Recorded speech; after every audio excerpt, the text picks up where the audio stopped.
आरोपीला आज कोर्टापुढे हजर केलं होतं. ही तिसरी वेळ होती. पहिल्या रिमांडला हजर केलं, त्यावेळेस 7 दिवसाचा पोलीस कस्टडी रिमांड दिली होती. दुसऱ्यांदा हजर केलं त्यावेळेस 5 दिवसाची पोलीस कस्टडी रिमांड दिली होती. आणि आज पुन्हा तिसऱ्यांदा हजर केल्यानंतर 3 दिवसाची पोलीस कस्टडी रिमांड मागितली गेली होती. त्याचं कारण असं की अजूनही तपासाचं काम अर्धवट आहे आणि आरोपी हा तपासात सहकार्य करत नाहीये आणि बऱ्याचशा गोष्टी अशा आहेत की ज्याचा अजून तपास करणं गरजेचं आहे आणि ह्याकरता 3 दिवसाची पोलीस कस्टडी वाढवून मिळावी असं सरकारतर्फे सांगण्यात आलं होतं. याच्या विरुद्ध आरोपीचे वकील त्यांनी असं सांगितलं की प्रथम ज्यावेळेस रिमांड मागितला आणि त्याच्याकरता जी कारणं दिली होती तीच कारणं दुसऱ्या रिमांडला वापरण्यात आली आणि आज जे पुन्हा 3 दिवसाचं रिमांड मागतायत तर आता रिमांड मागण्याचं काही कारण नाही, कारण पोलीस तपास झालेला आहे, पूर्ण झालेला आहे आणि त्यामुळं आरोपीला पोलीस कस्टडीत ठेवण्याचं किंवा पाठवण्याचं काहीच कारण नाही असं एकंदरीत त्यांचा म्हणण्याचा रोख होता. त्यानंतर मी कोर्टापुढे माझं म्हणणं मांडलं.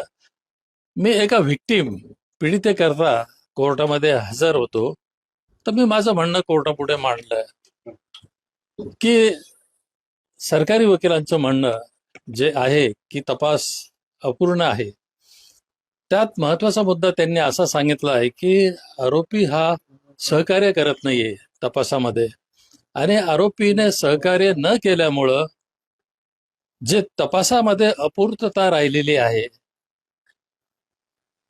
तर ती पूर्ण करण्याकरता आता 3 दिवसाची कस्टडी त्यांनी पुन्हा मागितलेली आहे.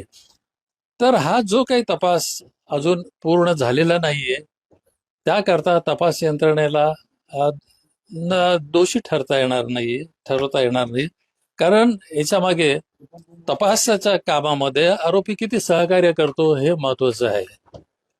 आणि त्यानंतर मग जे आरोपीच्या वकिलांमार्फत जे कोर्टापुढे निवेदन केलं होतं की 30 कारणं पुढे आणली जातात, तर माझं म्हणणं असं होतं की 30 कारणं पुढे मांडली जातात. त्याचं कारण असं की पहिल्या वेळेस जी कारणं होती त्याचा पूर्ण तपास झाला नाही म्हणून दुसऱ्या वेळेस काही कारणाची पुनरावृत्ती झालेली आहे आणि आज देखील तीच परिस्थिती आहे. आणि ह्या सगळ्याच्या मागचं जे कारण आहे, हा जो आरोपी आहे तो तपासामध्ये सहकार्य करत नाहीये. तर मूळ मुद्दा याच्यामध्ये असा आहे की non cooperation of the accuse in the process of investigation असं हे एक कारण आहे. त्यामुळं याचा फायदा देता येणार नाहीये, आरोपीला देता येणार नाहीये. आणि त्याशिवाय पुन्हा मी असं सांगितलं की हे जे आरोप केले गेलेले आहेत ते फार अत्यंत हीनस अशा स्वरूपाचे आहेत. समाज विघातक हे सगळे त्यांनी केलेलं आहे. अनेक जे कुटुंब आहे ते उद्ध्वस्त होऊ शकतील असं ह्या आरोपीने कृत्य केलेलं आहे. समाज देखील अनस्टेबल होईल असं त्याने हे कृत्य केलेलं आहे. तर ही जी मागणी केलेली आहे 3 दिवसाची तपासाकरता मागितली गेलेली आहे, त्या मागणीचा विचार ह्या सगळ्या कारणांचा संदर्भात केला गेला पाहिजे. आणि त्यामुळं ही जी 3 दिवसाची जी पोलीस कस्टडी मागितलेली आहे ती देण्यात यावी. कारण इंट्रिकसी आणि कॉम्प्लेक्सिटी ऑफ द एलिगेशन्स, तर हे अत्यंत महत्वाचं आहे. हे फार अत्यंत गुंतागुंतीचं आहे, हे साधं नाहीये.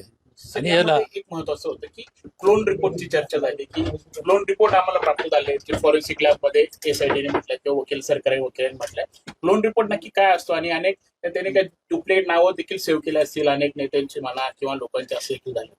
आता तपासामध्ये 2 रिपोर्ट मिळाले किंवा काय, त्याचा आरोपीला त्याची काय माहिती दिली जात नाहीये.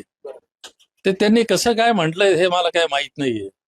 असेलही, परंतु निश्चित त्या रिपोर्टचं स्वरूप काय आणि त्याच्यामुळे त्याचा काय आरोपीला काय फायदा होतो. आणि जर होत आहे नाही होत आहे तर ही स्टेज नाहीये त्याची. आरोपीची पोलीस कस्टडी वाढवून द्यावी किंवा नाही याचा विचार करण्याकरता त्याचा ह्या ज्या रिपोर्टचा काही उपयोग होत नाहीये.